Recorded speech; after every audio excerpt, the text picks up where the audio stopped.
Hello friends, welcome to JDS education academy. So आज हम एक मोस्ट इंपॉर्टेंट टॉपिक के बारे में डिस्कस करने जा रहे हैं फ्रेंड्स, जिसका नाम है न्यू एजुकेशन पॉलिसी 2022। सो आप लोगों ने सुना भी होगा दोस्तों, 2020 में न्यू एजुकेशन पॉलिसी आ रही है। सो काफ़ी बच्चों के माइंड में था कि भाई ये कब इम्प्लीमेंट हुआ, कैसे इम्प्लीमेंट हुआ, कौन से स्टेट ने पहले किया है और इसका स्ट्रक्चर क्या है, किस मॉडल पर बेस्ड है, इसमें बच्चों की पढ़ाई कैसी होगी एंड सो ऑन। तो इसी तरीके के बहुत सारे क्वेश्चंस थे और बहुत सारे उलझन हैं जो अभी भी हमारे माइंड में आता है। और अगर आप दोस्तों एक शिक्षक हैं यानी टीचर हैं, टीचिंग लाइन में अगर आप जाना चाहते हैं तो डेफ़िनेटली आपको इसके बारे में पता होना चाहिए फ्रेंड, क्योंकि जब तक आपको ये पता नहीं होगा तो आप बच्चों को कैसे गाइड कर पाएंगे, न्यू एजुकेशन पॉलिसी को किस तरीके से फॉलो करते हुए बच्चों को फ्यूचर बना पाएंगे। तो इसलिए आपको ये जानना बहुत ज़्यादा ज़रूरी है। तो इस वीडियो में हम सारी चीज़ें डिस्कस करेंगे, तो आप इस वीडियो को बिना स्किप किए ध्यान से देखिएगा। मैंने पूरी कोशिश करी है कि A to Z जितनी भी चीज़ें हैं पहले मैं शॉर्ट में समझाऊँ, फिर आपको ब्रीफली दोस्तों कर दूँ, ताकि आपको इसकी डीप नॉलेज हो जाए। और आप किसी भी अगर इंटरव्यू में जाते हैं टीचिंग से रिलेटेड तो डेफिनेटली यहाँ से क्वेश्चन दोस्तों बनना ही बनना है, तो आप इसे इग्नोर नहीं कर सकते, इसके बारे में आपको समझना ही होगा दोस्तों। सो नाउ वीडियो स्टार्ट करते हैं। और अगर आपको ये वीडियो पसंद आई दोस्तों तो प्लीज़ आप एक लाइक कर दीजिएगा और हमारे चैनल को सब्सक्रिप्शन करके बेल आइकन को दबा लीजिएगा। यहाँ पे आपको टीचिंग से रिलेटेड लेटेस्ट नोटिफिकेशन दोस्तों प्रोवाइड की जाती है। इसके अलावा हमारा चैनल मेनली एसएसटी को डेडिकेटेड है, तो यहाँ पे केवल एसएसटी से रिलेटेड ही कंटेंट कराए जाते हैं फ्रेंड्स। सो ये सारी चीज़ें आपको दोस्तों एक ही चैनल पे मिल जाएगा। तो अगर आपने अभी तक चैनल को सब्सक्राइब ना किया हो तो चैनल को सब्सक्राइब करके बेल आइकन को दबा लीजिएगा। इसके साथ साथ मैंने आप लोगों के लिए एक टेलीग्राम चैनल भी दोस्तों स्टार्ट किया हुआ है, जहाँ पर आपको जितनी भी नोटिफिकेशन आती है टीचिंग से रिलेटेड वो आपको ईजिली अवेलेबल करा दी जाती है। तो अगर आपने अभी तक टेलीग्राम चैनल को ज्वाइन ना किया तो टेलीग्राम चैनल को भी जरूर से जरूर ज्वाइन कर लीजिएगा। नाउ वीडियो स्टार्ट करते हैं और देखते हैं न्यू एजुकेशन पॉलिसीज़ की ब्रीफ नॉलेज के बारे में। सो मैंने दोस्तों कोशिश करी है न्यू एजुकेशन पॉलिसी के बारे में एक शॉर्ट नोट्स तैयार करने का, जहाँ पे आपको सारे टॉपिक्स कवर करवा दिए जाए। सो न्यू एजुकेशन पॉलिसी को फाइनली दोस्तों सेंट्रल कैबिनेट की तरफ से मंजूरी मिल गई है, यानी जो हमारी नई शिक्षा नीति है उसको कैबिनेट ने मंजूरी दे दी है दोस्तों। और ये कब दी है दोस्तों, ध्यान रखिएगा, डेट 20 मार्च 2022। कब दिए फ्रेंड्स, तो 20 मार्च 2022। नाउ इसके साथ साथ कुछ बिग अनाउंसमेंट भी किया गया है दोस्तों, जैसे कि लाइक 10th का बोर्ड अब दोस्तों ख़त्म हो चुका है और एमफिल अब बंद हो चुका है। तो ये दो बड़े चेंजेस इस न्यू एजुकेशन पॉलिसी के थ्रू किया गया है। आगे अगर न्यू एजुकेशन पॉलिसी की बात करें तो माननीय जो मंत्री हैं एजुकेशन डिपार्टमेंट शिक्षा विभाग के, भारत सरकार द्वारा प्रस्तावित न्यू एजुकेशन पॉलिसी 2020 को आज 20/3/2022 को केंद्रीय कैबिनेट ने अपनी स्वीकृति प्रदान कर दी है। यानी न्यू एजुकेशन पॉलिसी दोस्तों 2020 में ही आ गया था, बट अभी तक इसे इम्प्लीमेंट नहीं किया गया था। बट अब आज फाइनली 20 मार्च 2022 को इसे दोस्तों कैबिनेट मिनिस्ट्री ने क्या दी है, स्वीकृति दे दी है। यानी अब जो सेशन आने वाला है अप्रैल का, उससे दोस्तों आपका ये न्यू एजुकेशन पॉलिसी इम्प्लीमेंट हो जाएगा सब जगह। So all this happens after the 36 years.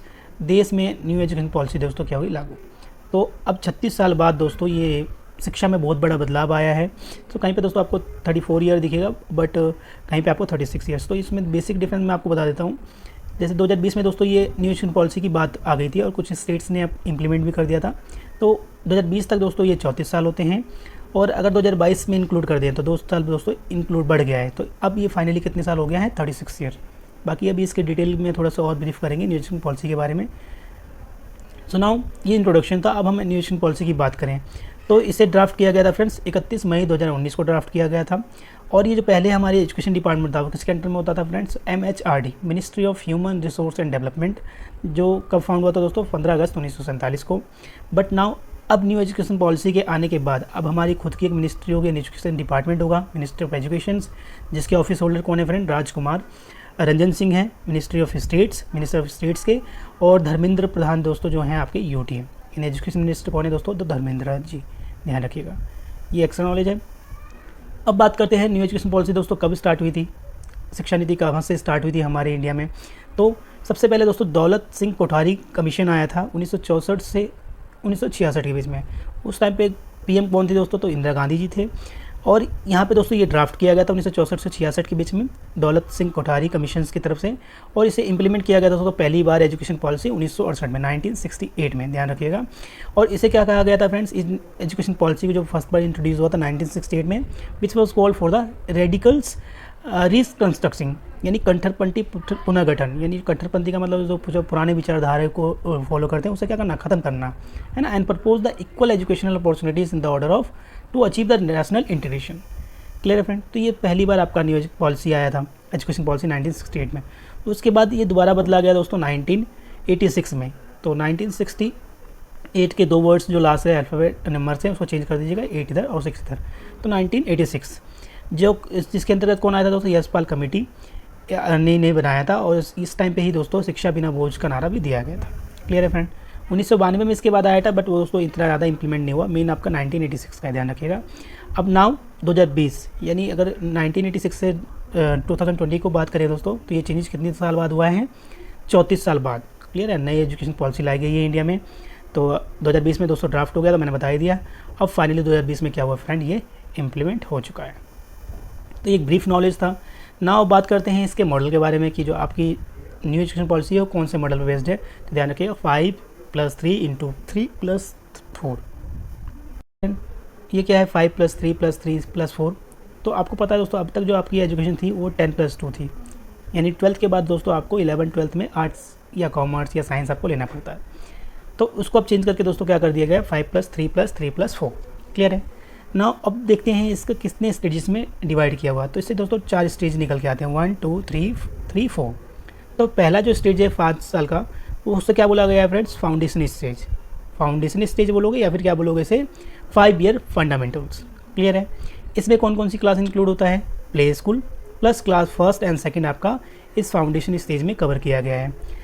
अब यहाँ पे जो पढ़ाई स्टार्ट हो जाएगी नर्सरी से, जब बच्चा 4 साल का होगा तो एडमिशन हो जाएगा, फिर जूनियर केजी 5 साल का जब बच्चा होगा, फिर सीनियर केजी जब बच्चा 6 साल का होगा। तो ये प्ले स्कूल टाइप में हो गया फ्रेंड।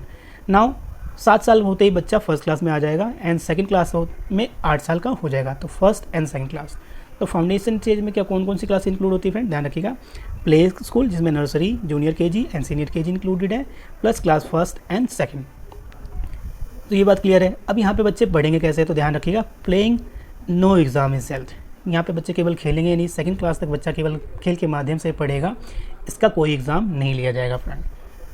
नाउ 2nd है आपका 2nd स्टेज 3 वाला, जिसे क्या बोला गया प्रिपरेटरी स्टेज, या फिर इसे बोलोगे 3 ईयर प्रिपरेटरी, जिसमें कौन कौन सी क्लास इंक्लूडेड है, 3rd 4th एंड 5th। तो 3rd क्लास में जब बच्चा आएगा तो 9 साल का हो जाएगा, 4th क्लास में 10 ईयर का, 5th क्लास में जाएगा तो 11 ईयर का हो जाएगा।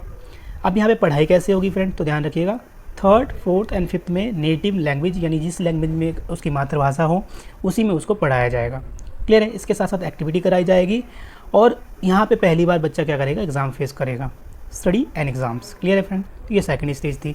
नाउ नेक्स्ट स्टेज को आपको बोला गया है फ्रेंड, 3rd जो स्टेज है 3 की, वो आपका मिडिल स्टेज कहलाएगा, जिसमें 6th 7th और 8th क्लास इंक्लूड होता है। तो 6th क्लास में बच्चा 12 ईयर का हो जाएगा, 7th क्लास में 13 का, 8th क्लास में बच्चा 14 ईयर का हो जाएगा। अब यहाँ पे क्या चेंजेस है फ्रेंड, तो यहाँ पे बच्चे को आर्ट्स करवाया जाएगा, वोकेशनल कोर्सेज करवाए जाएंगे, टेक्निकल कोर्सेज करवाए जाएंगे, प्लस एक इंडियन लैंग्वेज दोस्तों यहाँ पे कंपलसरी होगी। तो ये जो मोस्ट है ना, ये चेंजेस हैं, इसे ध्यान में रखिएगा कि एक लैंग्वेज यहाँ पे दोस्तों कंपलसरी होगा ही होगा, जिससे बच्चे को लेना ही पड़ेगा, सीखना ही पड़ेगा। क्लियर है फ्रेंड। तो ये आपका 3rd स्टेज। नेक्स्ट स्टेज है आपका 2nd स्टेज। 2nd स्टेज बोलोगे या फिर इसे 4 ईयर सेकेंडरी भी बोला गया है। तो इसमें 9th क्लास इंक्लूड होता है, 10th class, 11th class and 12th class. तो 9th क्लास में बच्चा 15 ईयर का हो जाएगा, 10th क्लास में बच्चा 16 ईयर का, 11th में 17 एंड 12th क्लास होते होते बच्चा 18 ईयर का हो जाएगा फ्रेंड। अब यहाँ पे देखिए क्या चेंजेस आया है।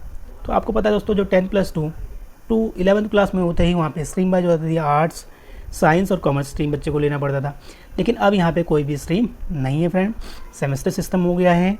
एंड यहाँ पे एक जो चेंजेस आए वो एक फॉरेन लैंग्वेज दोस्तों कंपलसरी होगा 4th स्टेज में लेने के लिए। इसके साथ साथ क्रिटिकल थिंकिंग बच्चों की बढ़ाई जाएगी फ्रेंड।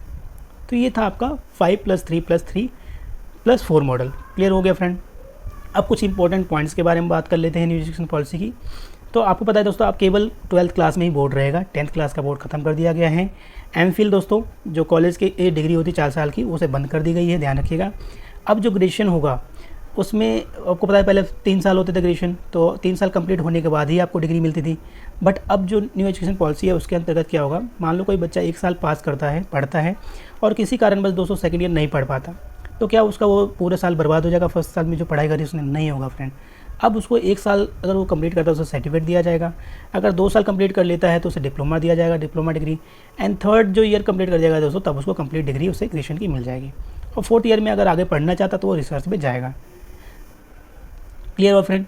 तो यहाँ पे एक इंपॉर्टेंट और ध्यान रखिएगा, जो 3 ईयर की डिग्री उन छात्रों के लिए है जिन्हें हायर एजुकेशन नहीं लेना। ध्यान रखिएगा, अगर जो 3 साल पढ़ता चाहता है तो 3 ईयर की जो डिग्री है उन छात्रों के लिए, केवल जो हायर एजुकेशन नहीं पढ़ना चाहता।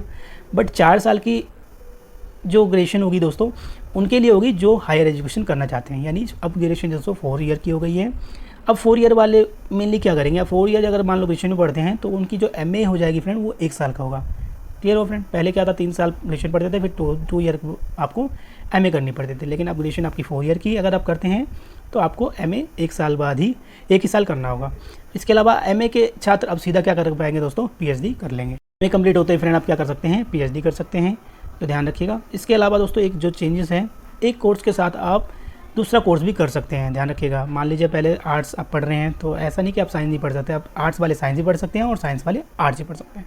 अब इसके बारे में थोड़ा सा और डिटेल बताऊंगा फ्रेंड। आगे थोड़ा सा बात कर लेते हैं। अब यहाँ पे टीचिंग ट्रेनिंग को दोस्तों फोकस किया जाएगा, जिसे CPD है, राइट, कॉन्टीन्यूस पर्सनैलिटी डेवलपमेंट से बोला गया दोस्तों। यानी टीचर के क्वालिटी पे भी ध्यान रखा जाएगा। अब जो आपका एग्ज़ाम होगा दोस्तों, उसमें 360 डिग्री असेसमेंट होंगे, जिसमें आपके पीयर जो पास वाले होंगे वो भी नंबर देंगे आपको, एग्ज़ाम्स भी होगा उसके भी मार्क्स मिलेंगे, जो आपके क्लासमेट्स होंगे वो भी आपको मार्क्स देंगे, और जो आपके टीचर होंगे वो भी आपको दोस्तों मार्क्स देंगे। और एक चीज़ इंपॉर्टेंट ध्यान रखिएगा, इसके अध्यक्ष कौन है दोस्तों, चेयरमैन कौन है न्यू एजुकेशन पॉलिसी के, तो कस्तूरी रंजन। क्लियर है फ्रेंड, तो ये था brief knowledge about the new education policy. अब थोड़ा सा मैं आपको और बारे में डिटेल बताता हूँ फ्रेंड, वो क्या क्या है मैं आपको एक बार क्लियर कर देता हूँ, देख लीजिए। मेनली आपको समझना है कॉलेज स्टूडेंट के बारे में। क्लियर है फ्रेंड, इसके में क्या क्या चेंजेस आया 3 ईयर एंड 4 ईयर में। सो कॉलेज में एडमिशन क्या हुआ दोस्तों, आसान हो गया। कॉलेज में एडमिशन कॉमन एप्टीट्यूड टेस्ट के द्वारा होगा।